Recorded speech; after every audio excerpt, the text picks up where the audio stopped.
हम लक्ष्मी चौधरी अपने सब गोटे के गोड़ लागे छी और अपने सब गोटे के समक्ष आई हम एकटा बरसाइत पावनि के गीत लऽ कऽ उपस्थित छी। रचनाकार आदरणीय श्री नवोनाथ झा जी छथिन। रचना अति उत्तम अछि। अपने सब गोटे से आग्रह जे अवश्य सुनब। धन्यवाद। सखी हे जेठमवस्या तिथि सजायब मंटिका सौसेत हम बरसाइत में चलब बिरछ तर संगी सबके साथ में ना। सखी हे जेठमवस्या तिथि सजायब मंटिका सौसेत सजायब मंटिका सौसेत हम बरसाइत में चलब बिरछ तर संगी सबके साथ में ना। सुहागन रूप में सज धज आयब टिकुली सिंदूर अलता लगायब टिकुली सिंदूर अलता लगायब हाथ में लहठी भर देह गहना साजब साथ में बालम जी के प्रीत में ना। सखी हे जेठमवस्या तिथि सजायब मंटिका सौसेत हम बरसाइत में चलब बिरछ तर संगी सबके साथ में ना।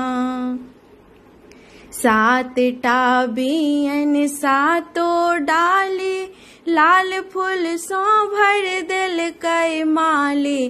सात टाबियन सातों डाली लाल फूल सो भर दिल कई माली। कन्या पुत्राए लय सासुर सो भारक साथ में पावन पर्व बरसाइत में ना। सखी हे जेठमवस्या तिथि सजायब मंटिका सौसेत हम बरसाइत में चलब बिरछ तर संगी सबके साथ में ना। संगे तहूँ चली हैं बहिना बड़ जल ढारी कहो कि हैं बेना। संगे तूहू चली हैं बहिना बड़ जल ढारी कहो कि हैं बेना।